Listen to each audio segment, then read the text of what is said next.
Good morning students. आज हम लोग पढ़ेंगे क्लास 10 का चैप्टर नंबर 15 और इसमें देखेंगे जो सर्किल होता है उसका सर्कमफ्रेंस कैसे निकालते हैं और उसका एरिया कैसे निकालते हैं, और पाई के बारे में डिस्कस करेंगे कि पाई की जर्नी उत्पन्न कैसे हुआ, जो पाई जनरेट कैसे हुआ, पाई की वैल्यू कहाँ से प्राप्त हुई। तो स्टार्ट करते हैं अपने चैप्टर को कि किसी सर्किल की सर्कमफ्रेंस कैसे निकालते हैं। आपको पता है कि सर्किल क्या होता है, इस प्रकार के आकृति को सर्किल बोलते हैं। और सर्किल की डेफिनेशन देना चाहे तो क्या बोल सकते हैं कि एक स्थिर बिंदु से नियत दूरी या निश्चित दूरी पर स्थित बिंदुओं का जो बिंदुपथ होता है उसको क्या बोलते हैं, सर्किल। और जो ये नियत दूरी होती है इसको अपन बोलते हैं, इस वर्ग की क्या बोलते हैं, रेडियस बोलते हैं, त्रिज्या बोलते हैं। इसकी क्या कहलाती है, त्रिज्या।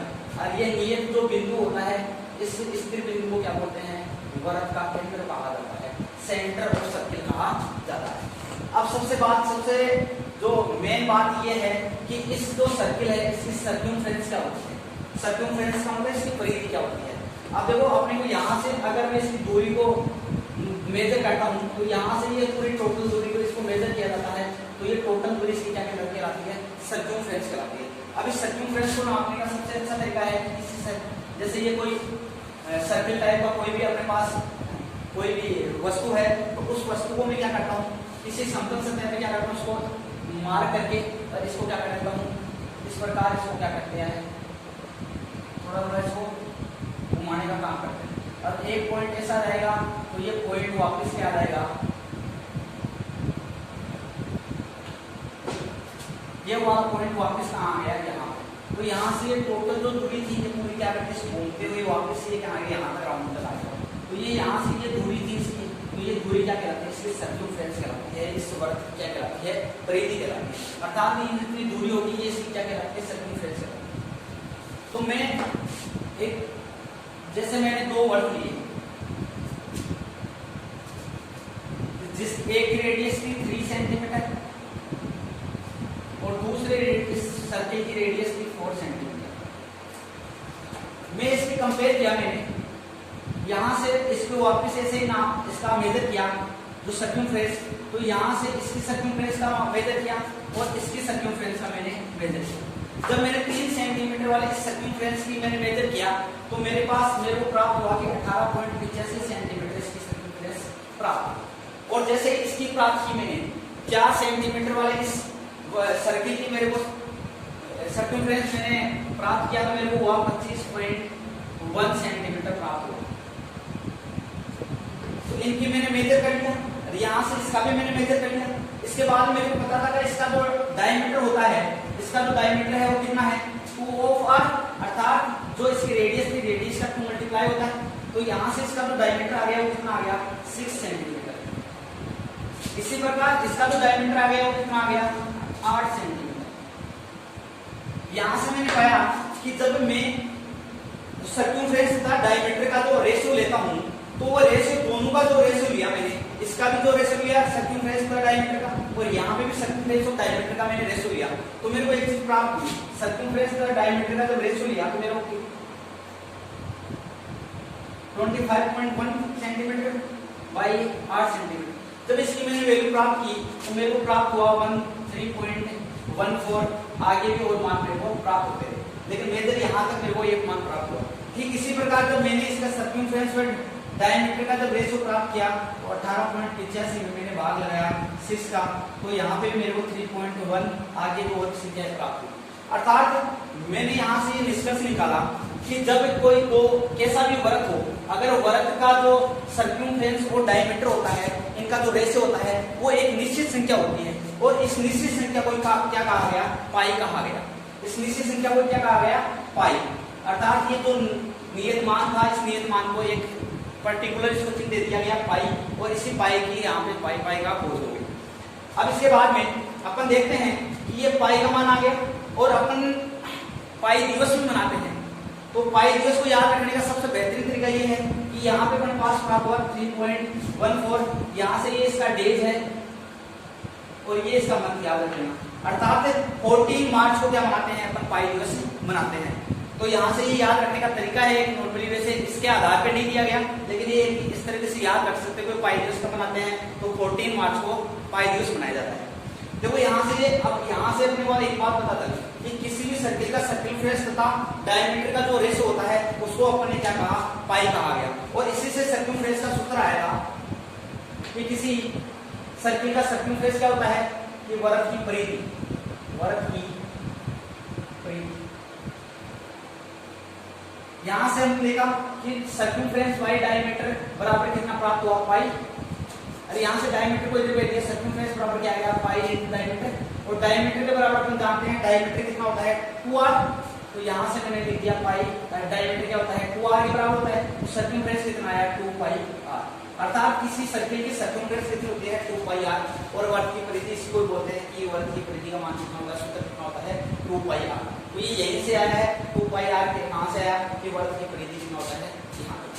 इसके बाद में हम देखते हैं कि किसी वर्ग का एरिया, किसी सर्किल का एरिया कैसे निकालते हैं।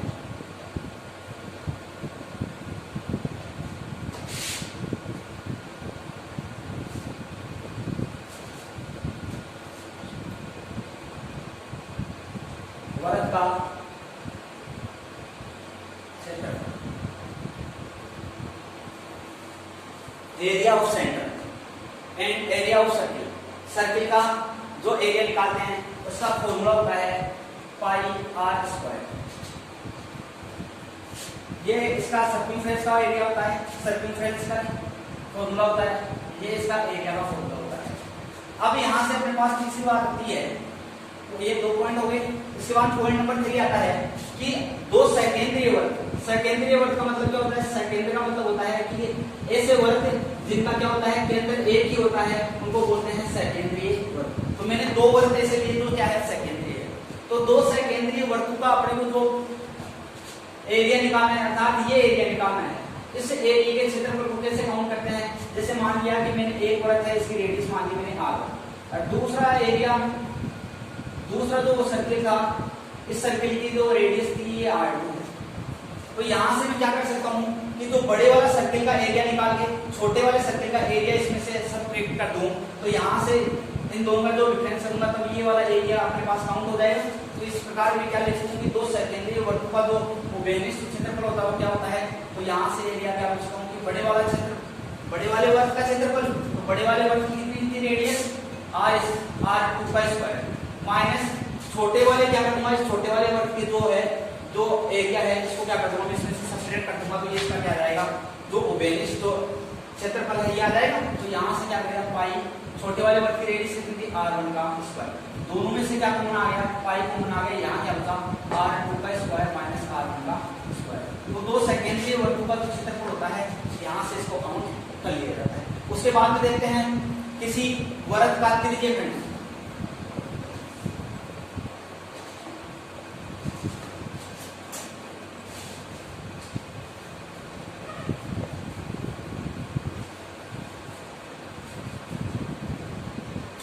वर्ग का तृतीय खंड,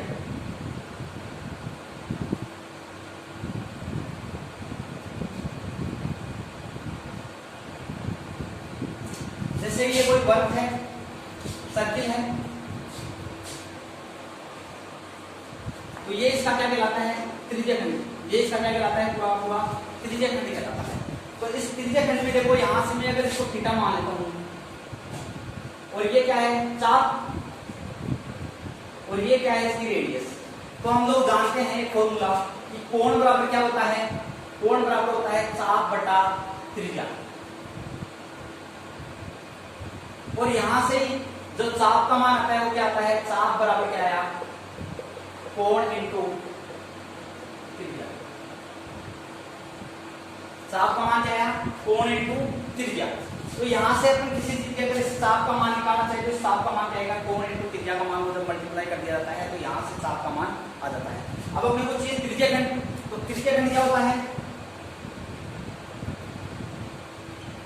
तृतीय खंड तो किसी वर्ग का तृतीय खंड। तो बताओ इसकी टोटल दूरी कितनी होती है, इसकी सर्कमफ्रेंस कितनी होती है, टोटल सर्कमफ्रेंस होती है 2πr, और इसमें से अपने को कितनी लेनी है, केवल कितनी सर्कमफ्रेंस लेनी है थीटा, और वो भी कितने में से 360 में से, तो थीटा बाई 360।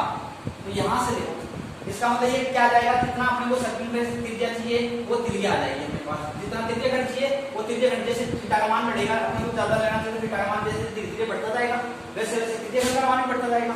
और कितने में से चाहिए, अपने कितने में से आ रहा है ये थीटा, कितने में से, ये 360 में से, क्योंकि ये टोटल जो एंगल है ये कितना है 360 डिग्री। तो इसमें से अपने को केवल थीटा एंगल क्या है और बाकी अपना टोटल एंगल कितना था 360 डिग्री। और इसकी जो रेडियस है वो कितनी है r, तो यहाँ से ये कितने आएगी, और इस टोटल सर्कमफ्रेंस कितने हैं 2πr, तो 2πr से अपने को कितना है थीटा बाई 360 लेनी है। तो यहाँ से इसको ओवर सोल्व करते हैं, 2 से ये कट गया 180 बार, तो ये बन गया पाई r थीटा बराबर पाई r थीटा बाई 180। तो ये किसी वृत्त का त्रिज्या खंड होता है, किसी वृत्त का त्रिज्या खंड का ये फॉर्मूला होता है। अब इसके बाद में अपना टॉपिक आता है कि त्रिज्या खंड का क्षेत्रफल, एरिया, किसी त्रिज्या वृत्त का त्रिज्या खंड का क्षेत्रफल निकालना।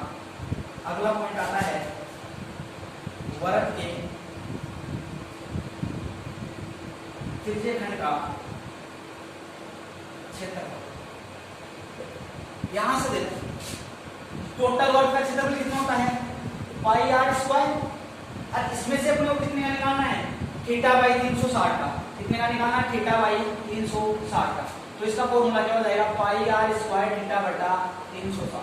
अर्थात किसी वृत्त के त्रिज्या खंड का क्षेत्रफल का फॉर्मूला क्या होता है पाई आर स्क्वायर थीटा बटा 360, अर्थात पाई आर स्क्वायर थीटा बाई 360 ये किसी इसका फॉर्मूला होता है किसी वृत्त के त्रिज्या खंड का फॉर्मूला।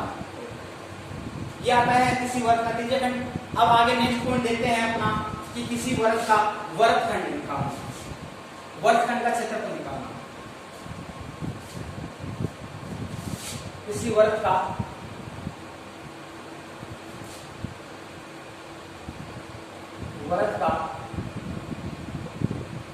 वृत्तखंड का क्षेत्रफल।